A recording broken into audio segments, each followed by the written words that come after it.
ಹರಿ ಓಂ. ನಮಸ್ತೆ ಆತ್ಮೀಯ ವೀಕ್ಷಕರೇ, ಹೆಲ್ತ್ ಲಿಟಲ್ ಚಾಂಪ್ಸ್ ಕಾರ್ಯಕ್ರಮಕ್ಕೆ ಆತ್ಮೀಯವಾದ ಸ್ವಾಗತ ನಿಮಗೆ. ಇವತ್ತಿನ ಅಭ್ಯಾಸದಲ್ಲಿ ಮಕ್ಕಳಿಗೆ ಸುಲಭವಾಗಿ ಧ್ಯಾನ ಮೆಡಿಟೇಷನ್ ಅನ್ನ ಹೇಗೆ ಮಾಡೋದು ಅಂತ.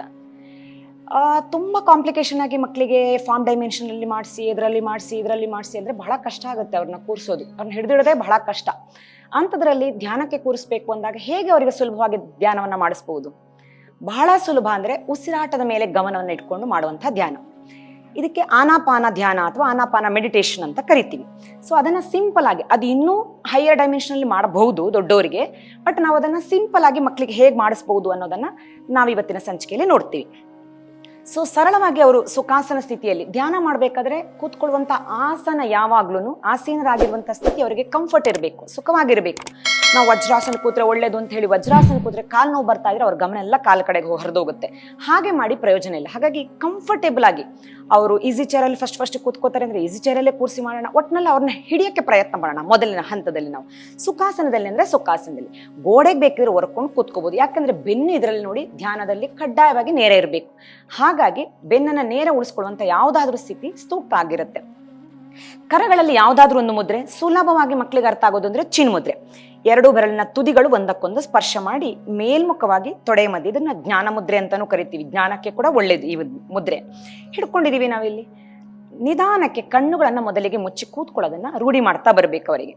ಸೊ ಕಣ್ಣುಗಳನ್ನ ಮೃದುವಾಗಿ ಮುಚ್ಕೊಳ್ತಾ ನಿಧಾನಕ್ಕೆ ಶರೀರವನ್ನ ಸಡಲಿಸ್ಕೊಳ್ತಾ ಬರ್ತೀವಿ. ಶರೀರದ ಮೇಲೆ ಗಮನವನ್ನ ತರೋದಕ್ಕೆ ನಾವು ಸೂಚನೆಯನ್ನ ಕೊಡ್ತಾ ಬರಬೇಕು. ಯಾವಾಗ್ಲೂ ಮಕ್ಕಳಿಗೆ ಧ್ಯಾನವನ್ನ ಮಾಡಿಸ್ಬೇಕಾದ್ರೆ ನಾವು ಗೈಡೆಡ್ ಮೆಡಿಟೇಷನ್ ಅನ್ನ ಹೆಚ್ಚು ಆಯ್ಕೆ ಮಾಡ್ಕೋಬೇಕು. ಅಂದ್ರೆ ಹಿಂದಿಂದ ಸೂಚನೆ ಬರ್ತಾ ಇರಬೇಕು, ಅವ್ರು ಅದನ್ನ ಕೇಳ್ಕೊಂಡು ಮಾಡೋ ರೀತಿಯಲ್ಲಿ ಇರಬೇಕು. ಅವರಿಗೆ ಮಾಡಕ್ ಬಿಟ್ರೆ ಮಾಡಕ್ಕೆ ಗೊತ್ತಾಗಲ್ಲ ಯಾವ ರೀತಿಯಲ್ಲಿ ಮಾಡಬೇಕು ಅಂತ. ಅದು ಸುಮಾರು ಸಮಯಗಳ ಕಾಲ ಆ ರೀತಿ ಗೈಡೆಡ್ ಮೆಡಿಟೇಷನ್ ಮಾಡ್ತಾ ಇದ್ರೆ ಮತ್ತೆ ಅವರಿಗೆ ಅಭ್ಯಾಸ ರೂಢಿ ಆಗ್ತಾ ಬರುತ್ತೆ ಅದು. ಸೊ ಮೊದಲಿಗೆ ನಾವು ಕಣ್ಣನ್ನು ಮೃದುವಾಗಿ ಮುಚ್ಚಿ ಶರೀರವನ್ನು ಸಂಪೂರ್ಣ ಸಡಿಲಿಸ್ಕೊಳ್ತಾ ಹೋಗ್ತೀವಿ. ನಗು ಮುಖವನ್ನ ತುಂಬಿಸ್ಕೊಳ್ತೀವಿ.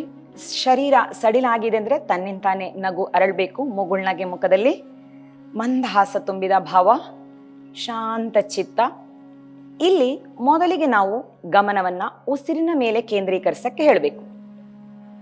ಸೊ ಸುಲಭವಾಗಿ ಉಸಿರಾಟವನ್ನ ಗಮನಿಸಿದ್ರೆ ಸಾಕು. ನ್ಯಾಚುರಲ್ ಆಗಿ ಅದು ಪ್ರೊಸೆಸ್ ನಡೀತಾ ಇದೆ.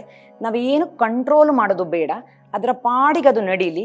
ಸೊ ಒಳಕ್ ಹೋಗ್ತಾ ಇದೆ, ಇನ್ಹೇಲ್ ಆಗ್ತಾ ಇದೆ, ಎಕ್ಸೇಲ್ ಆಗ್ತಾ ಇದೆ. ಸೈಕ್ಲಿಸಿಟಿ ಹೋಗ್ತಾ ಇದೆ, ಬರ್ತಾ ಇದೆ, ಹೋಗ್ತಾ ಇದೆ, ಉಸಿರು ಬರ್ತಾ ಇದೆ. ಅದನ್ನ ಗಮನಿಸ್ತಾ ಇದ್ದ ಹಾಗೆ ಅದು ನಿಧಾನ ದೀರ್ಘ ಆಟೋಮೆಟಿಕ್ ಆಗೋಕೆ ಶುರು ಆಗುತ್ತೆ. ನಾವು ಗಮನಿಸದೇ ಇದ್ದಾಗ ವಿಶೇಷತೆ ಏನಂದ್ರೆ ವಾಲಂಟ್ರಿ ಆಗೂ ಆಗುತ್ತೆ ಬ್ರೆತ್ತು, ಇನ್ವಾಲಂಟ್ರಿ ಆಗುತ್ತೆ. ನಾವು ಗಮನಿಸದೇನು ಅದ್ರ ಪಾಡಿಗೆ ಅದಾಗುತ್ತೆ ಉಸಿರಾಟ ಅನ್ನುವಂಥದ್ದು. ನಾವು ಗಮನಿಸಿದ್ರೆ ವಾಲಂಟ್ರಿ ಆಗಿ ಅದನ್ನ ಕಂಟ್ರೋಲ್ ಮಾಡ್ಕೊಂಡು ಮಾಡಕ್ಕಾಗುತ್ತೆ. ಇದು ವಿಶೇಷತೆ ಪ್ರಾಣದ್ದು. ಸೊ ಪ್ರಾಣಶಕ್ತಿಯ ವಿಶೇಷತೆ. ಸೊ ಈಗ ನಾವು ಗಮನಿಸ್ಕೊಳಕ್ ಶುರು ಮಾಡಿದ್ವಿ, ಕಂಟ್ರೋಲ್ ಏನು ಮಾಡ್ತಿಲ್ಲ, ಗಮನಿಸ್ತಾ ಇದ್ದೀವಿ. ಗಮನಿಸ್ತಿದ್ದ ಹಾಗೆ ಅದು ನಿಧಾನ ಆಗಕ್ ಶುರು ಆಗುತ್ತೆ. ಉದ್ದ ಆಳದ ಉಸಿರಾಟ, ಡೀಪ್ ಬ್ರೀದಿಂಗ್ ಆಗಕ್ ಶುರು ಆಗುತ್ತೆ. ಅದನ್ನ ಗಮನಿಸ್ತಾ ಹಾಗೇನೆ ಉದರ ಶ್ವಾಸವನ್ನ ಮಾಡ್ತಾ ಬರೋಣ.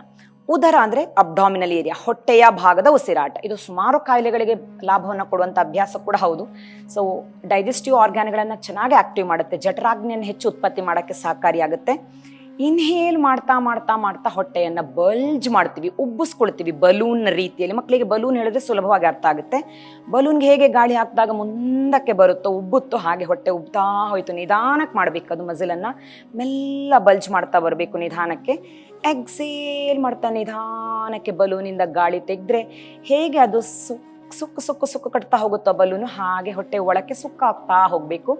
ಸಕ್ the abdominal muscles in as much as possible. Try to stick it to the back. ಹಿಂದಕ್ಕೆ ಅಂಟಿಸಕ್ಕೆ ಪ್ರಯತ್ನ ಪಡಬೇಕು. ಹಾಗೆ ಮುಂದುವರಿಸೋಣ ಒಂದ್ 2-3 ಸುತ್ತು. ಇನ್ಹೇಲ್ ಮಾಡ್ತಾ ಹೊಟ್ಟೆ ಬಲ್ಜಿಂಗ್, ಉಬ್ಬಿಸ್ಕೊಳ್ತಾ ಇದೀವಿ ಹೊಟ್ಟೆಯನ್ನ. ಎಕ್ಸೇಲ್ ಹೊಟ್ಟೆ ಒಳಕ್ಕೆ.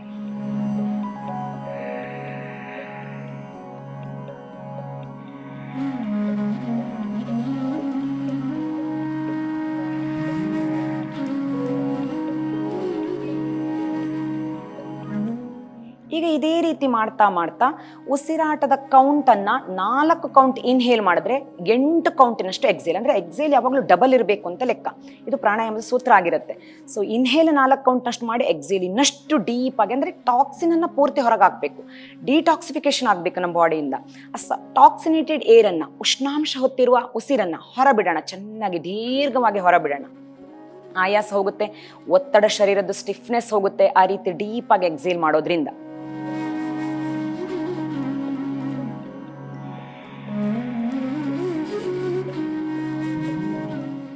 ಸಣ್ಣ ಕೌಂಟಿನ ಇನ್ಹೇಲ್ 4 ಕೌಂಟಿನಷ್ಟು 1 2 3 4 4 ಕೌಂಟ್ ಇನ್ಹೇಲ್, 8 ಕೌಂಟ್ ಎಕ್ಸೇಲ್ 1 2 3 4 5 6 7 8 ಈ ರೀತಿ ಮುಂದುವರಿಸ್ತಾ ಹೋಗೋಣ.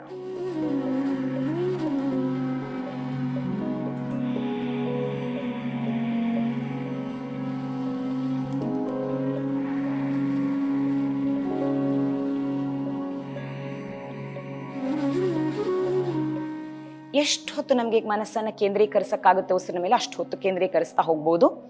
ಹಾಗೆ ನೆಕ್ಸ್ಟ್ ಇಲ್ಲಿಂದ ಮನಸ್ಸು ಚಂಚಲಗೊಳ್ತಾ ಇದೆ ಅಂದರೆ ಅಲ್ಲಿಂದ ಮತ್ತೆ ಪುನಃ ನೆಕ್ಸ್ಟ್ ಡೈವರ್ಷನ್ಗೆ ತಗೊಳ್ಳೋಣ. ಹಾಗೆ ಅಲ್ಲಿಂದನೇ ಧ್ಯಾನವನ್ನು ಮುಂದುವರಿಸ್ತಾ ಹೋಗೋಣ, ಅಥವಾ ದಿನೇ ದಿನೇ ಹೆಚ್ಚಿಸ್ಕೊಳ್ತಾ ಹೋಗ್ಬೋದು. ಮೊದಲಿಗೆ ಇಷ್ಟು ಮಾಡಿಸ್ಬಿಟ್ಟು 1-2 ದಿನ, ಆಮೇಲೆ ಇನ್ನು ಅದರಲ್ಲಿ ಮುಂದುವರೆದ ಭಾಗವನ್ನು ಇಲ್ಲಿ ಕೆಲವು ಅವೇರ್ನೆಸ್ಗಳನ್ನು ಅಂದರೆ ಪಾಯಿಂಟೆಡ್ ಅವೇರ್ನೆಸ್, ಸರ್ಫೇಸ್ ಅವೇರ್ನೆಸ್, ಆಮೇಲೆ ಲೀನಿಯರ್ ಅವೇರ್ನೆಸ್ ಅಂದರೆ ಇಲ್ಲಿ 4 ಆಯಾಮಗಳನ್ನು ಗಮನಿಸ್ಕೊಳ್ತಾ ಹೋಗ್ತೀವಿ ನಾವು.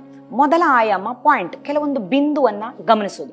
ಈಗ ಮೂಗಿನ ತುದಿ ಭಾಗಕ್ಕೆ ಗಮನವನ್ನ ಕೇಂದ್ರೀಕರಿಸ್ತಾ ಹೋಗೋದು ಧ್ಯಾನದಲ್ಲಿ. ಅವಾಗ ಅಲ್ಲಿ ಉಸಿರು ಸಂಚಲನ ಆಗೋದು, ಅಲ್ಲಿಗೆ ಟಚ್ ಆಗಿ ಹೋಗೋದು ಅನುಭವಕ್ಕೆ ಬರ್ತಿದ್ಯಾ ಅಂತ ಗಮನಿಸ್ಕೊಳಕ್ಕೆ ಹೇಳಬೇಕು ನಾವು ಮಕ್ಕಳಿಗೆ.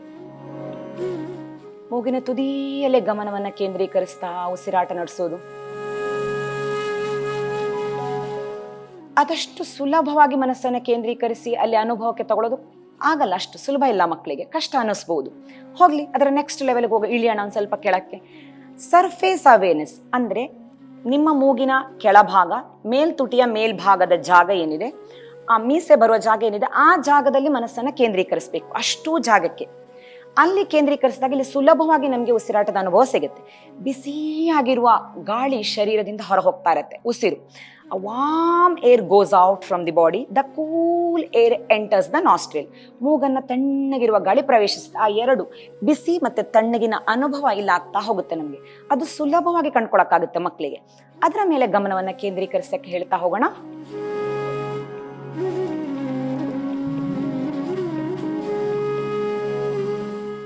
ಸ್ಪರ್ಶ ಜ್ಞಾನ, ಸರ್ಫೇಸ್ ಅವೇರ್ನೆಸ್ ಅಂತ ಕರಿತೀವಿ ಇದನ್ನ.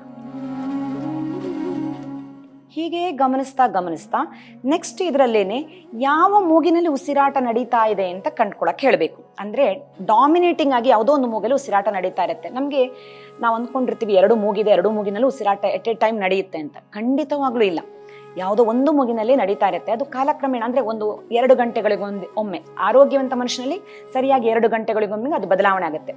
ಆ ರೀತಿ ಒಮ್ಮೆ ಎಡದಲ್ಲಿ ಆಗ್ತಿದ್ರೆ ಇನ್ನೊಂದು 2 ಗಂಟೆಗಳ ನಂತರ ಅದು ಬಲದಲ್ಲಿ ಆಗ್ಬೇಕು. ಇದು ಸರಿಯಾಗಿ ಬ್ಯಾಲೆನ್ಸ್ಡ್ ಆಗಿರುವಂತಹ ಸ್ಥಿತಿ. ಅದನ್ನ ಗಮನಿಸ್ಕೊಳಕ್ಕೆ ಯಾವ ಮೂಗಲ್ಲಿ ಈಗ ಪ್ರಸ್ತುತ ನಡೀತಾ ಇದೆ ಅಂತ ಗಮನಿಸ್ಕೊಳಕ್ಕೆ ಹೇಳಬೇಕು, ಕಂಡು ಹಿಡಿಯಕ್ಕೆ ಹೇಳಬೇಕು. ಕೈಯನ್ನ ತಗೊಂಡು ಹೋಗದೆ ಮನಸ್ಸನ್ನ ಕೇಂದ್ರೀಕರಿಸ್ತಾ ಗಮನಿಸ್ತಾ ಹೋಗೋದು.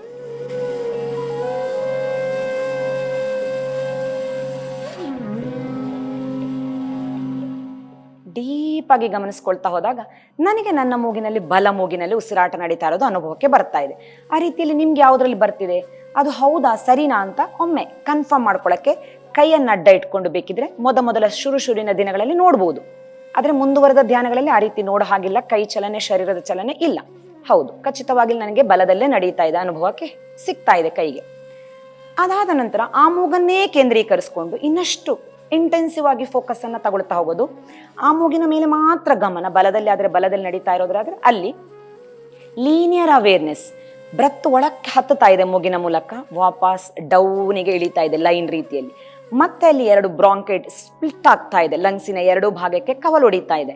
ಹಾಗೆ ವಾಪಸ್ ಅದೇ ರೂಟಲ್ಲಿ ಮತ್ತೆ ಬರ್ತಾ ಇದೆ. ಸೊ ಲೈನ್ ಹೋಗ್ತಾ ಇರೋದು, ಬರ್ತಾ ಇರೋದು, ಅದನ್ನ ಎಕ್ಸ್ಪೀರಿಯನ್ಸ್ ಮಾಡ್ತಾ ಹೋಗ್ಬೇಕು. ಆ ಬ್ರೆತ್ ಹೋಗೋ ಜಾಗವನ್ನ, ಅದನ್ನ ಲೈನ್ ಅನ್ನ ಫಾಲೋ ಮಾಡ್ಕೊಳ್ತಾ ಹೋಗೋದು. ನಾವು ಟ್ರೇಸ್ ಮಾಡ್ಕೊಳ್ತಾ ಹೋಗೋದು, ಆ ಟ್ರ್ಯಾಕ್ ಅನ್ನ ಟ್ರೇಸ್ ಮಾಡ್ಕೊಳ್ತಾ ಹೋಗೋದನ್ನ ಹೇಳ್ಕೊಡ್ಬೇಕು ನಾವು ಮಕ್ಕಳಿಗೆ. ಅದನ್ನೇ ಗಮನಿಸ್ಕೊಳ್ತಾ ಹೋಗ್ಬೇಕು. ಒಂದು 10 ಉಸಿರು, ಒಂದು 20 ಉಸಿರು ಆದ್ರೆ ಹೀಗೆ ದಿನೇ ಹೆಚ್ಚಿಸ್ಕೊಳ್ತಾ ಹೋಗ್ಬೋದು. ಮನಸ್ಸು ನಮ್ಗೆ ಗೊತ್ತಿಲ್ಲದೆ ಒಳಮುಖಗೊಳ್ತಾ ಹೋಗುತ್ತೆ. ಉಸಿರು ಅನ್ನೋ ಒಂದು ವಿಚಾರದ ಮೇಲೆ ಮನಸ್ಸು ಕೇಂದ್ರೀಕೃತ ಆಗ್ತಾ ಹೋಗುತ್ತೆ. ಆನಂದ ಆಗ್ತಾ ಇರುತ್ತೆ. ಹೊರಗಡೆ ಎಲ್ಲ ಜಂಜಾಟವನ್ನ ನಿಲ್ಲಿಸುತ್ತೆ ಮನಸ್ಸು. ಒಂದೇ ವಿಚಾರದ ಮೇಲೆ ಶಾಂತ ಚಿತ್ತತೆಗೆ ಬರ್ತಾ ಹೋಗುತ್ತೆ. ಹಾಗೆ ಅನುಭವಿಸ್ತಾ ಅಭ್ಯಾಸವನ್ನ ಅಲ್ಲಿಗೆ ನಿಲ್ಲಿಸ್ತಾ ಹೋಗ್ಬೋದು. ನಿಧಾನಕ್ಕೆ ನಮಗೆ ಸಮಯಾವಕಾಶ ಇದ್ರೆ 2 ನಿಮಿಷಗಳ ಕಾಲ ಅಲ್ಲೇ ಶವಾಸನವನ್ನ ಮಲಗಿಸ್ಬೋದು ಮಕ್ಕಳನ್ನ. ಅಥವಾ ನಿಧಾನಕ್ಕೆ ಹಾಗೆ ಕರಗಳಲ್ಲಿ ಅಂಗೈಯನ್ನು ಉಜ್ಜಿ ಬಿಸಿ ಮಾಡಿಕೊಂಡು ಕಣ್ಣಿನ ಸುತ್ತ ಇಟ್ಕೊಂಡು ಪಾಮಿಂಗ್ ಮಾಡ್ಕೊಂಡು ಯಾವಾಗಲೂ ಧ್ಯಾನ ಮಾಡಿದ ನಂತರ ಕಣ್ಣನ್ನು ತೆರಿಬೇಕು. ಕಣ್ಣನ್ನು ಮಿಡಕಿಸ್ತಾ ತೆರಿತಾ ಅಂಗೈಯನ್ನು ನೋಡ್ತಾ ಬರ್ಬೋದು. ಪೂರ್ಣ ಕಣ್ಣನ್ನು ತೆರಿಬೋದು. ಸೊ ಇವತ್ತಿನ ಸಂಚಿಕೆ ನಿಮ್ಗೆ ಇಷ್ಟ ಆಯಿತು ಅಂತ ಭಾವಿಸ್ತೀನಿ. ಸುಲಭವಾಗಿ ಮಕ್ಕಳಿಗೆ ಯಾವ ರೀತಿ ಧ್ಯಾನವನ್ನು ಮಾಡಿಸಬಹುದು ಅನ್ನೋದನ್ನ ನೋಡಿದ್ವಿ ನಾವು. ಈ ರೀತಿ ವಿಶೇಷ ಅಭ್ಯಾಸಗಳನ್ನ ಮುಂದಿನ ಸಂಚಿಕೆಯಲ್ಲಿ ಕೂಡ ನಿಮಗೆ ತರ್ತಾ ಇರ್ತೀವಿ. ಅಲ್ಲಿವರೆಗೆ ನೋಡ್ತಾ ಇರಿ ನಮ್ಮ ಚಾನಲ್ನ. ಧನ್ಯವಾದಗಳು.